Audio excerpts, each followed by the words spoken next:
بسم اللہ الرحمن الرحیم. وکان ينبغي ان يقيده بهذا القید كما قيده فخر الاسلام وغيره ليخرج القياس الشبهي والعقلی. صاحب منار نے کہا تھا الاصل الرابع القیاس، چوتھی دلیل قیاس ہے. اس پر ملا احمد جیون رحمۃ اللہ تعالی علیہ نے ایک قید کا اضافہ کیا کہ الاصل الرابع القیاس المستنبط من هذه الاصول الثلاثہ. چوتھی اصل قیاس ہے جو ان تین ادلہ سے مستنبط اور ماخوذ ہو.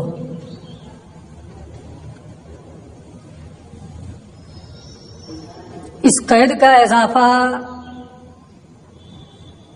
یہ کوئی نئی چیز نہیں ہے، بلکہ ملا احمد جیون یہ فرماتے ہیں کہ بہت سے پہلے کے اصولیین جیسے فخر الاسلام بزدوی وغیرہ نے اس قید کو ذکر کیا ہے. اس قید کے ذکر کرنے سے فائدہ کیا ہے؟ وہ فائدہ یہ ہے کہ قیاس کی 4 قسمیں ہیں: قیاس شرعی، قیاس لغوی، قیاس شبہی اور قیاس عقلی. اگر کوئی قید ذکر نہیں کریں گے تو کیسے سمجھ میں آئے گا کہ آپ یہاں قیاس سے کس قیاس کے بارے میں گفتگو کر رہے ہیں؟ قیاس شرعی تو کہتے ہیں علت مشترکہ کی بنیاد پر ایک حکم کو ایک جگہ سے دوسری جگہ منتقل کرنا، متعدی کرنا. جیسے اس کی کچھ مثالیں ابھی آئیں گی اور پڑھے بھی ہوں گے کچھ آپ. یہ قیاس شرعی ہے. اور قیاس لغوی یہ ہے کہ ایک اسم کو کسی علت کی بنیاد پر دوسرے اسم کی جگہ منتقل کر دینا، متعدی کرنا. جیسے خمر کو خمر کیوں کہا جاتا ہے؟ کیونکہ وہ عقل کو ڈھانپ لیتی ہے. نہ شراب کو شراب کہتے ہیں مخامرہ عقل کی بنیاد پر. اب شراب کے علاوہ جو دوسری نشہ آور مشروب ہیں انہیں بھی خمر کہا جاتا ہے اسی مخامرہ عقل کی وجہ سے. عقل کو ڈھانپ لینے کی وجہ سے انہیں بھی کیا کہا جاتا ہے؟ خمر کہا جاتا ہے، شراب کہا جاتا ہے. یہ قیاس لغوی ہے. قیاس شبہی کہتے ہیں کہ شکل میں یکساں ہونے کی بنیاد پر مشاکلت فی الصورہ کی وجہ سے ایک جگہ سے دوسری جگہ، ایک صورت سے دوسری صورت کی جانب حکم کو متعدی کرنا. جیسے اگر کوئی یہ کہے کہ قاعدہ اخیرہ بھی ایسے ہی قاعدہ ہے جیسے قاعدہ اولا. قاعدہ اولا فرض نہیں ہے، لہذا قاعدہ اخیرہ بھی فرض نہیں. یہ مشاکلت فی الصورہ کی بنیاد پر ایک جگہ سے دوسری جگہ حکم کو منتقل کرنا ہوا. یہ کیا ہے؟ قیاس شبہی ہے، اور ایک ہے قیاس منطقی، قیاس عقلی، وہ قول جو ایسے مقدمات سے مرکب ہو جن کو مان لینے سے دوسرے قول کو ماننا پڑے۔ وہ قول جو ایسے مقدمات، بار بار آپ پڑھ چکے ہیں، منطق پڑھ ہی چکے ہیں، جو ایسے مقدمات سے مرکب ہو کہ انہیں مان لینے سے دوسری بات، دوسرا قول ماننا پڑے۔ جیسے آپ کہتے ہیں کہ العالم متغیر وکل متغیر حادث، یہ صغرا کبرا ہوا۔ اگر آپ اسے مان رہے ہیں تو یہ ماننا پڑے گا العالم حادث، ہوگا کہ نہیں؟ یہ کیا ہے؟ قیاس عقلی ہے، قیاس منطقی ہے۔ تو قیاس کی کتنی قسمیں ہوئی؟ 4۔ اگر آپ مطلق بولیں گے کہ اصل رابع قیاس ہے تو کون سا قیاس ہے؟ اس لیے یہ قید بڑھانی چاہیے جو اصول ثلاثہ سے مستنبت ہو، قرآن، حدیث اور اجماع سے ماخوذ ہو، تاکہ قیاس کا قیاس شرعی ہونا متعین ہو جائے، اور دوسرے جو قیاس ہیں، قیاس لغوی، قیاس شبہی اور قیاس عقلی، وہ سب اس سے خارج ہو جائیں، ہے نا۔ اس لیے اس قید کو ذکر کرنا چاہیے۔ اسی کو یہ کہہ رہے ہیں وَكَانَ يَنبَغِي، صاحب منار کو چاہیے کہ وہ اس قید کو ذکر کریں۔ کون سی قید؟ وہی جو اوپر ہے، المستنبت من هذه الاصول الثلاثہ، ٹھیک ہے؟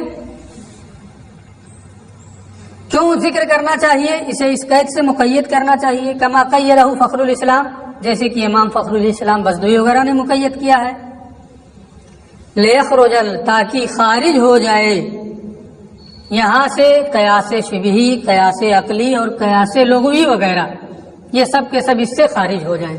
جب اتنا ضروری تھا اس قید کو ذکر کرنا کہ اگر ذکر نہیں کریں گے تو امتیاز ہی نہیں ہوگا، پھر صاحب منار کیسے چوک گئے کہ اس کو ذکر نہیں کیا، ہے نا؟ کیوں انہوں نے ذکر نہیں کیا؟ تو ان کی طرف سے بھی ملا احمد جیون ایک عذر پیش کرتے ہیں کہ کچھ چیزیں اتنی مشہور ہو جاتی ہیں کہ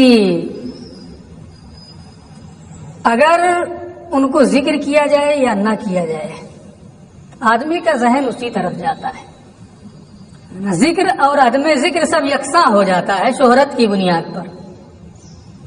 اصولیین کے نزدیک یہ قید اتنی مشہور ہے قیاس کے لیے کہ اس کا ذکر اور عدم ذکر سب برابر ہے، ذکر کریں یا نہ کریں ذہن اسی کی طرف جائے گا، قیاس شرعی کی طرف، کہ جو اصول ثلاثہ سے مستنبت اور ماخوذ ہو۔ اسی شہرت کی بنیاد پر صاحب منار نے اسے ترک کر دیا ہے، ذکر نہیں کیا ہے، لیکن وہ قید بہرحال ملحوظ ہے۔ ولیکنہ، یہاں سے اسی کا جواب دے رہے ہیں کہ پھر انہوں نے کیوں نہیں ذکر کیا۔ ولیکنہ اکتفا، لیکن صاحب منار نے اکتفا کیا صرف قیاس کہنے پر، اس قید کو ذکر نہیں کیا، بالشہرت، اس قید کے مشہور ہونے کی وجہ سے بات پوری ہو گئی۔ اب یہاں سے پھر ایک نئی چیز یہ شروع کر رہے ہیں کہ قیاس اصل رابع کیا ہے؟ قیاس ہے، چوتھی دلیل قیاس ہے، جو ان اصول ثلاثہ سے مستنبت اور ماخوذ ہوگا۔ تو اب تینوں کی مثال دیں گے۔ وہ قیاس جو سنت سے مستنبت ہے اس کی ایک مثال، وہ قیاس جو قرآن سے مستنبت ہے اس کی ایک مثال، وہ قیاس جو اجماع سے مستنبت اور ماخوذ ہے اس کی ایک مثال۔ تینوں کی ایک ایک مثال یہ ذکر کریں گے کہ جیسے یہ ہے نا قیاس ہے، اور یہ سنت سے یہ کیا نام ہے، اس کو قیاس کیا گیا ہے۔ نمبر 1، وہ قیاس جو کتاب سے مستنبت اور ماخوذ ہے، فنظیر القیاس المستنبت من الکتاب، اس قیاس کی مثال جو قرآن سے مستنبط اور ماخوذ ہے، قیاس و حرمت اللواطت علی حرمت الوطی فی حالت الحیض بعلت الاذی المستفادۃ من قولہ تعالی ولا تقربوہن حتی یطہرن۔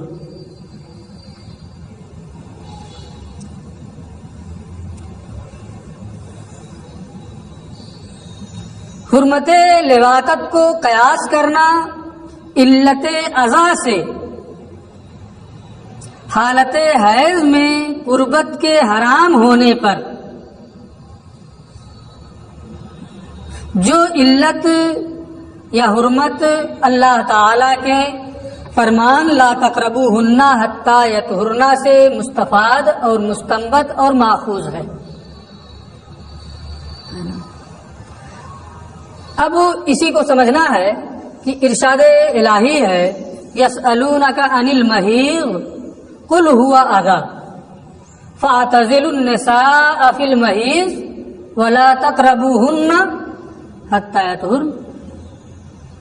تو اس آیت کریمہ میں علت اذی کی بنیاد پر، اذی کی وجہ سے حیض کی حالت میں وطی کرنے سے ممانعت ہے۔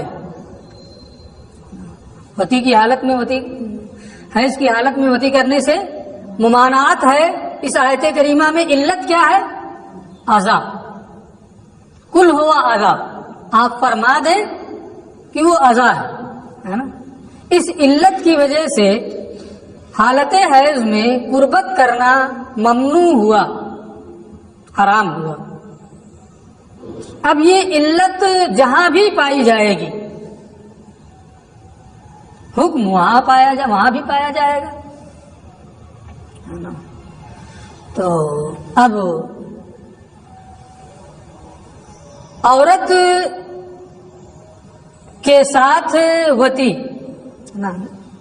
یہ حیض کی حالت میں یہ علت اذی سے ممنوع ہے۔ اور لواطت مان نساء،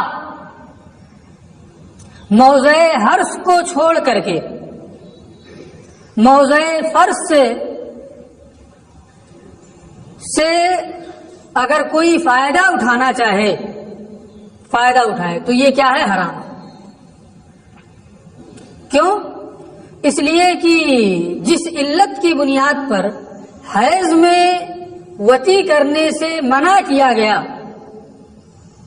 وہ علت یہاں بھی پائی جا رہی ہے، یعنی اس کے مقام مخصوص کے علاوہ قبول کو چھوڑ کر کے دبر سے فائدہ اٹھانا، لواطت مان نساء ہے نا، اس میں بھی کیا ہے؟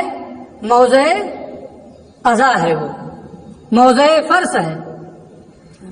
تو اذی کی علت کی بنیاد پر جیسے حیض میں وطی کرنا یہ حرام ہے، ایسے ہی عورت سے لواطت مان نساء جو ہے یہ بھی کیا ہے؟ حرام ہے۔ یوں ہی اغلام بازی،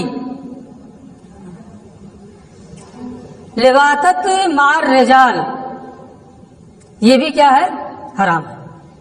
کیونکہ جیسے حیض کی حالت میں اذی کی وجہ سے وطی سے ممانعت کی گئی، وہ علت اذی یہاں بھی متحقق ہے، لہذا یہ بھی کیا ہے؟ اسی کی طرح سے حرام ہے۔ اسی کو انہوں نے کہا ہے، یہاں کوئی تخصیص نہیں کی ہے۔ حرمت لواطت کو قیاس کرنا، چاہے لواطت مار رجال ہو یا مان نساء ہو، کس پر قیاس کرنا؟ حیض کی حالت میں وطی کے حرام ہونے پر۔ کس علت سے؟ اذی کی علت کی بنیاد پر، جو حرمت اللہ کے اس فرمان وَلَا تَقْرَبُوهُنَّ حَتَّى يَطْهُرْنَ سے مستفاد اور ماخوذ ہے۔ بات سمجھ میں آ گئی؟ یہاں کچھ اعتراضات و جوابات بھی ہیں، ہے نا، لیکن یہاں ہمیں صرف اتنا سمجھانا تھا کہ یہ وہ قیاس ہے جو قرآن سے مستنبط ہے۔ قرآن میں علت بتائی گئی، علت اذی، اور اسی علت اذی کو لواطت مار رجال اور لواطت مان نساء میں بھی پایا گیا، پائی گئی وہی علت، لہذا وہاں بھی حرمت کا حکم دیا گیا. ٹھیک ہے. دوسری چیز وَنَظِيرُ الْقِيَاسِ الْمُسْتَنبَتِ مِنَ السُنَّةِ قِيَاسُ حُرْمَةِ تَفَاضُلِ الْجَسِّ وَالنُّورَةِ بِعِلَّةِ الْقَدْرِ وَالْجِنسِ عَلَى حُرْمَةِ الْأَشْيَاءِ السِّتَّةِ المستفادة من قوله علیہ السلام الہنتة بالہنتة والشعیر بالشعیر والتمر بالتمر والملح بالملح والذهب بالذهب والفضة بالفضة مثلا بمثل یدا بید والفضل ربا. اس قیاس کی مثال جو حدیث سے مستنبت ہے، جس اور نورا چونا، ایک قلعی چونا ہے اور ایک عمارت میں استعمال ہونے والا چونا، دونوں چونے عمارت میں استعمال ہوتے ہیں، اس سے کوئی فرق نہیں پڑتا ہے. تو جس اور نورا میں کمی بیشی کے حرام ہونے کو قیاس کرنا ہے قدر و جنس کی علت کی بنیاد پر، اشیاء ستہ کی حرمت پر، جو مستفاد ہے رسول کے اس فرمان سے الہنتتا بالہنتتے الحدیث. تو اب یہ بحث آپ قدوری میں پڑھ چکے ہیں کہ اگر قدر و جنس ایک ہو، دونوں چیزیں ہیں، تو کمی بیشی بھی حرام ہے اور ادھار بھی حرام ہے. اور اگر ایک چیز پائی جائے قدر یا جنس، تو کمی بیشی تو جائز ہے لیکن ادھار کیا ہے؟ حرام ہے. پڑھے ہیں نا اس میں. جیسے حدیث پاک میں کیا آیا کہ گیہوں کو گیہوں سے، چاول کو جو کو جو کے عوض، کھجور کو کھجور کے عوض، نمک کو نمک کے عوض، سونے کو سونے کے عوض، چاندی کو چاندی کے عوض برابر برابر بیچو. ان میں حدیث میں جو چیزیں ذکر کی گئی، بعض کیلی ہیں جیسے گیہوں وغیرہ، اور بعض وزنی ہیں جیسے سونا اور چاندی وغیرہ. تو اگر وہ چیز قدر کا مطلب کیلی یا وزنی ہے، کیلی یا وزنی ہے اور ہم جنس ہے، جیسے سونے کو سونے کے عوض، چاندی کو چاندی کے عوض، گیہوں کو گیہوں کے عوض، تو اگر کیلی ہے یا وزنی ہے اور ہم جنس ہے، قدر دونوں معنوں کو شامل ہے، کیل اور وزن دونوں کو، تو انہیں برابر برابر بیچنا. اگر کمی بیشی کریں گے، 1 کلو گیہوں کے عوض 2 کلو گیہوں لیں گے تو یہ برابر برابر نہیں ہے، اس لیے یہ کیا ہے؟ حرام ہے. ہاتھوں ہاتھ لینا ہے، یدم بے یدن، ہے نا، ہاتھوں ہاتھ دیا ادھر اور لیا. اگر یہ ہوا کہ آج لیا کل دیں گے، عقد صرف کے بیان میں پڑھے ہوں گے، تقابض بدلین مجلسی میں ضروری ہے، پڑھے ہیں نا. اگر ادھار کیا تو کیا ہو جائے گا؟ حرام ہو جائے گا، ہے نا. اگر ایک وصف ہو تو کیا نام ہے، تو اگر تمام چیزیں ہیں تو ادھار بھی حرام اور تفاضل بھی حرام. اور اگر ایک ہے، جیسے گیہوں کو جو کے بدلے میں، جنس تو ایک نہیں ہے لیکن دونوں کیلی ہیں، اس لیے کیا ہوگا؟ کمی بیشی تو ہو سکتی ہے، 10 کے بجائے 20 لو، لیکن ادھار صحیح نہیں ہے. سونے کو چاندی کے بدلے کمی بیشی تو ہو سکتی ہے، 10 گرام کے بدلے 50 گرام لو، لیکن ادھار یہ صحیح نہیں ہے. یہ بحثیں آپ پڑھ چکے ہیں. تو اس حدیث پاک کی روشنی میں ہمارے فقہائے احناف نے یہ علت اس سے اخذ کی کہ قدر اور جنس، قدر یعنی کیلی یا وزنی ہونا، جنس یعنی چیز ایک ہی جنس کی ہو. اگر کہیں بھی ان اشیاء ستہ کے علاوہ اور کسی دوسری جگہ بھی یہ علت پائی جائے قدر اور جنس کی تو وہاں بھی کمی بیشی کیا ہوگی؟ حرام ہوگی. جیسے جس ہے چونا کیلی ہے, جنس بھی ایک ہی ہے.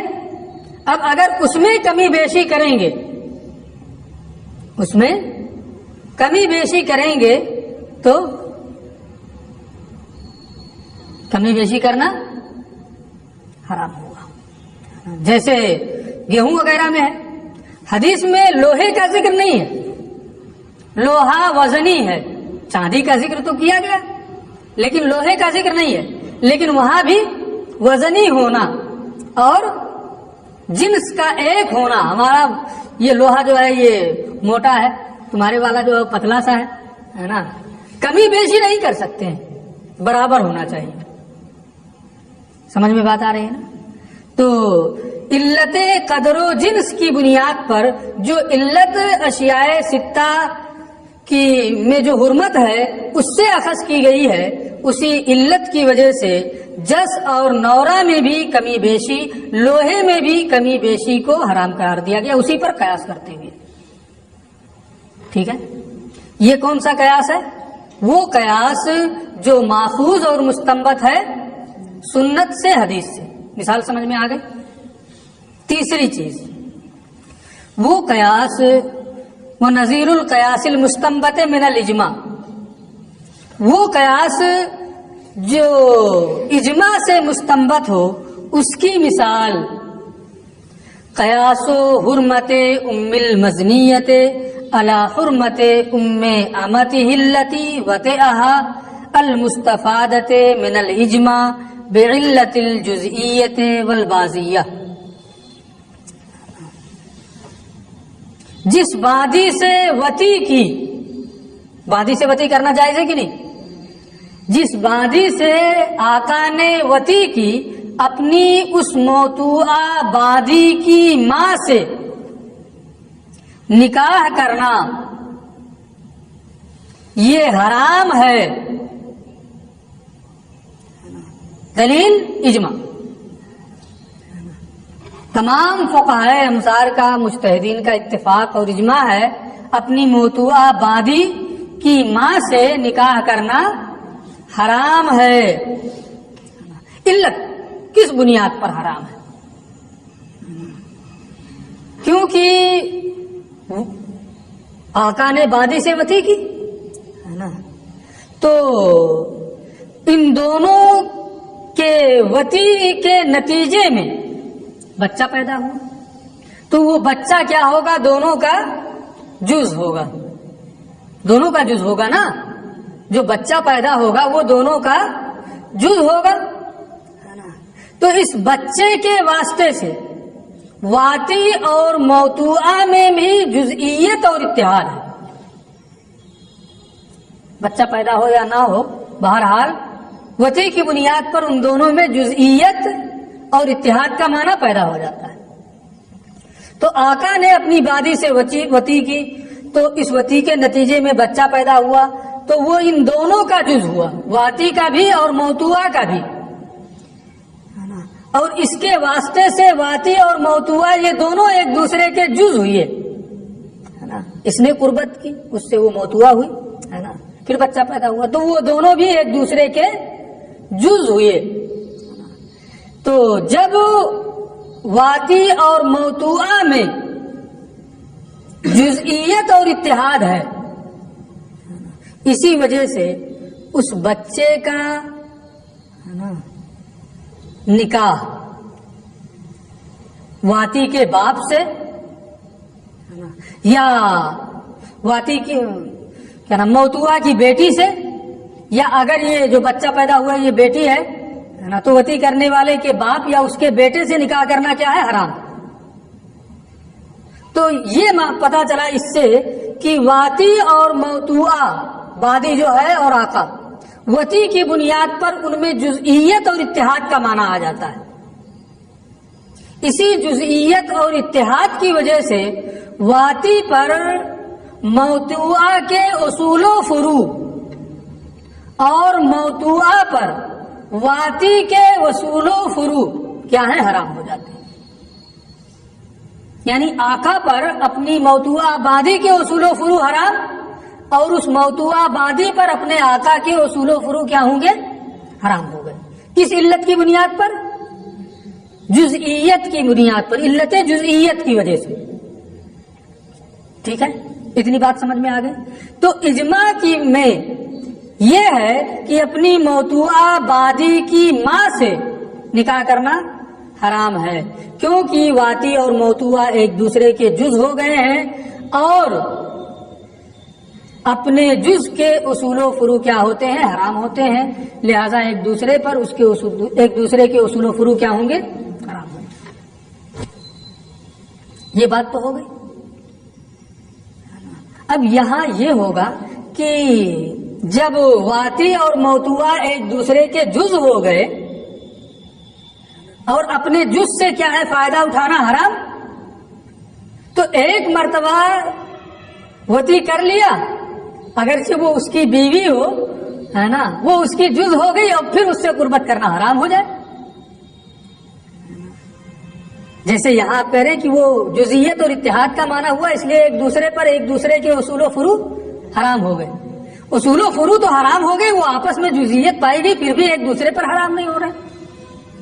ایسا اس کی وجہ یہ ہے کہ اس کو ضرورت کی وجہ سے جائز رکھا گیا۔ اگر یہ کہہ دیا جائے کہ وہ دونوں بھی ایک دوسرے پر حرام ہو جائیں گے، تب تو آج نکاح کیا کل حرام ہے نا، رات میں کئی مرتبہ حرام ہوگی، ہے نا۔ اس لیے بوجہ ضرورت اس کو جائز رکھا گیا۔ ٹھیک ہے، باقی رہا جہاں ضرورت نہیں ہے، واتی کے اصول و فروع موضوعہ پر، موضوعہ کے اصول و فروع واتی پر، یہ اسی علت جزئیت و بازیت کی بنیاد پر کیا ہے؟ حرام۔ یہ تو بات ہو گئی۔ یہی چیز علت جزئیت مزنیہ میں بھی پائی جا رہی ہے۔ جس عورت سے کسی نے زنا کیا تو زنا کی بنیاد پر بھی زانی اور مزنیہ میں جزئیت اور اتحاد کا معنی پایا گیا۔ پایا جائے گا کہ نہیں پایا جائے گا؟ زانی مزنیہ کا جز، مزنیہ زانی کا جز۔ جیسے وہاں علت جزئیت اور اتحاد کا معنی پایا گیا تھا، یہاں بھی جزئیت اور اتحاد کا معنی زانی اور مزنیہ میں پایا جاتا ہے۔ تو جب علت دونوں جگہ ہے، تو جیسے موضوعہ بادی کے اصول و فروع واتی آقا پر حرام ہیں، ایسے ہی یہاں بھی مزنیہ کے اصول و فروع اسی جزئیت کی بنیاد پر زانی پر کیا ہوں گے؟ حرام ہوں گے، اور زانی کے اصول و فروع اس مزنیہ پر حرام ہوں گے، اسی علت جزئیت کی بنیاد پر۔ یہاں یہ علت جزئیت کس سے ماخوذ ہے؟ اجماع سے، ہے نا، کہ موضوعہ بادی کی ماں حرام ہے اجماع کی بنیاد پر، ہے نا، اور یہ علت نکالی گئی اسی اجماع میں، اور پھر اسی پر مزنیہ اور زانی کے اصول و فروع کا ایک دوسرے پر حرام ہونا، اسی پر اس کو قیاس کیا گیا۔ یہ بھی ہو گیا، بات سمجھ میں آ رہی ہے نا۔ وہ نظیر القیاس ہے، ترجمہ دیکھ لیں۔ اس قیاس کی مثال جو اجماع سے مستنبت ہے، مزنیہ کی ماں کے حرام ہونے کو قیاس کرنا ہے موضوعہ بادی کی ماں کے حرام ہونے پر، جو مستفاد ہے اجماع سے، اور یہ حرمت علت جزئیت اور بازیت کی وجہ سے ہے۔ جیسے موضوعہ بادی علت جزئیت کی بنیاد پر حرام ہے، موضوعہ بادی کے اصول و فروع حرام ہے علت جزئیت اور بازیت کی بنیاد پر، ایسے ہی مزنیہ کے بھی اصول و فروع زانی پر حرام ہوں گے۔ اچھا، یہ بھی بات پوری ہو گئی، تینوں مثالیں ہو گئی۔ ان کو غور سے بار بار سنیے گا، ہے نا، مثالیں انشاءاللہ پورے طور پہ واضح ہو جائیں گی۔ میں نے کوشش کی ہے کہ کہیں کوئی دشواری نہ رہے، پورے طور پہ مثال واضح ہو جائے۔ آگے یہ کہتے ہیں وہی بات جو میں اس سے پہلے بتا چکا ہوں کہ قیاس اگر اصل ہے تو کہنا چاہیے ان اصول الشرع اربع، اور اگر اصل نہیں ہے تو پھر الاصل الرابع کہنے کی کیا ضرورت تھی؟ اس طریقے پر پیش کرنے کی کیا حاجت تھی؟ جیسے دوسرے مصنفین نے کہا ہے کہ اصول شرع 4 ہیں، یہ بھی کہہ دیتے، اس طریقے پر کیوں انہوں نے رکھا اس کو؟ اس کی یہ وضاحت کر رہے ہیں۔ وَإِنَّمَا أَوْرَدَ بِهَذَا النَّمْتِ، اور صاحب منار نے یہ طریقہ اختیار کیا کہ یہ کہا ان اصول الشرع 3 الکتاب والسنہ والاجماع والاصل الرابع القیاس۔ کیوں؟ ولم یقل، یہ نہیں فرمایا ان اصول الشرع 4 کی شرع کے اصول 4 ہیں، کتاب، سنت، اجماع اور قیاس، یہ نہیں کہا۔ کیوں؟ لیکون تنبیہا علی ان الاصول الاول قطعیۃ والقیاس ظنی، تاکہ اس بات پر تنبیہ ہو جائے کہ پہلے کے 3 اصول جو ہیں یعنی کتاب و سنت اور اجماع یہ قطعی ہیں، اور قیاس جو ہے یہ ظنی ہے۔ اس بات پر تنبیہ کرنے کے لیے پہلے کے 3 اصول جو ہے وہ قطعی ہیں اور قیاس کیا ہے؟ ظنی ہے۔ اب آپ یہاں اعتراض کر سکتے ہیں، اصول الشاسی میں اس کو پڑھ بھی چکے ہیں کہ اگر عام مخصوص منہ البعض ہو تو وہ کیا ہوتا ہے؟ ظنی ہوتا ہے۔ پڑھے ہیں شروع میں بالکل اصول الشاسی میں۔ خبر سنت اگر خبر واحد ہو وہ ظنی، اجماع بطریق احاد منقول ہو وہ ظنی۔ تو اصول 3 جو پہلے کے 3 اصول ہیں وہ قطعی کہاں ہمیشہ ہوتے ہیں؟ ایسے ہی قیاس کے بارے میں بھی آپ نے اس میں پڑھا ہے کہ قیاس اگر علت منصوصہ کی بنیاد پر ہو تو وہ قطعی ہوتا ہے۔ تو یہ کہ اس بات پر تنبیہ کے لیے کہ اصول 3 جو 3 پہلے کے ہیں وہ قطعی اور قیاس ظنی ہے، اس لیے الگ الگ کیا، یہ بات ہضم نہیں ہو رہی ہے کہ نہیں؟ یہ کہتے ہیں کہ ہاں بات تو آپ کی صحیح ہے، لیکن یہ اغلب اور اکثر کے اعتبار سے کہا ہے۔ اصول اول جو ہے پہلے کے 3 اصول اکثر و بیشتر وہ قطعی ہوتے ہیں، اور قیاس اکثر و بیشتر ظنی ہوتا ہے۔ اگرچہ ہے نا اصول اول میں یہ ہے، قرآن میں یہ ہے کہ وہذا بے اعتباری الاغلبی والاکثر، یہ خود کہہ رہے ہیں، اور یہ اغلبی ہے، اکثر و بیشتر ایسا ہوتا ہے نا، ورنہ یعنی یہ جو کہا ہے یہ اس اعتبار سے تنبیہ ہو جائے، اکثر چونکہ ایسا ہوتا ہے اس لیے ایسا کہا۔ وَإِلَّا، ورنہ تو عام مخصوص منہ البعض یہ کیا ہے؟ ظنی۔ وخبر الواحد ظنی، خبر واحد ظنی ہے، اجماع جو بطریق احاد منقول ہو وہ ظنی ہے، اور قیاس علت منصوصہ کی بنیاد پر قطعی ہے۔ اس سے یہ معلوم ہوا کہ یہاں جو انہوں نے کہا ہے یہ کیا ہے؟ اغلب کے اعتبار سے، اکثر کے اعتبار سے کہا ہے کہ پہلے کے 3 اصول قطعی ہوتے ہیں اور قیاس ظنی ہوتا ہے۔ لیکن میں سمجھتا ہوں کہ اس کا بہتر جواب یہ ہے کہ اصول 3 جو ہیں وہ اپنی اصل کے اعتبار سے قطعی ہوتے ہیں، اپنی اصل کے اعتبار سے قطعی ہوتے ہیں۔ کہیں کوئی عرض عارض آ جائے اس سے کیا بحث؟ عرض عارض کی بنیاد پر ظنی ہو سکتے، لیکن ان کی اصل کیا ہے؟ قطعی ہونا۔ اور قیاس اپنی اصل کے اعتبار سے ظنی ہے، ہاں کہیں عرض عارض کی بنیاد پر قطعی ہو جائے، ہو سکتا ہے۔ بحث یہاں اصل کے اعتبار سے ہے، اس لیے اکثری وغیرہ کے وضاحت کی کوئی ضرورت نہیں ہے۔ اصول اول جو ہیں وہ اپنی اصل کے اعتبار سے قطعی ہیں، قیاس اپنی اصل کے اعتبار سے ظنی ہے۔ اس لیے بوجہ تنبیہ، اسی بات پر تنبیہ کرنے کے لیے انہوں نے پہلے 3 کو الگ اور اس کو الگ ذکر کیا۔ ٹھیک ہے، اچھا یہ تو بات ہو گئی۔ ایک فائدہ ہوا الگ الگ ذکر کرنے میں، دوسرا فائدہ وَلِأَنَّهُ، اور دوسرا فائدہ یہ ہے کہ جب صاحب منار نے یہ فرمایا والاصل، قیاس کے بارے میں کیا کہا؟ الاصل الرابع القیاس، تو جب یہ کا چوتھی دلیل قیاس ہے تو جو منکرین قیاس ہیں ان کا صراحتاً رد ہو گیا. اگر اسی 3 میں شامل کر دیتے کہ اصول شرع 4 ہیں، کتاب، سنت، اجماع، قیاس، تو ضمناً وہاں بھی رد ہوتا کہ چونکہ 4 میں وہ بھی شامل ہے، قیاس بھی، لہذا جو منکرین قیاس ان کا رد ہو رہا ہے.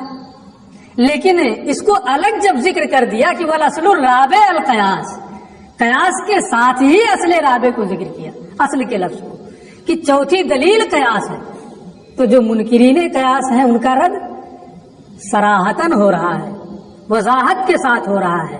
ایک فائدہ یہ ہے، اس لیے الگ ذکر کیا. ٹھیک ہے.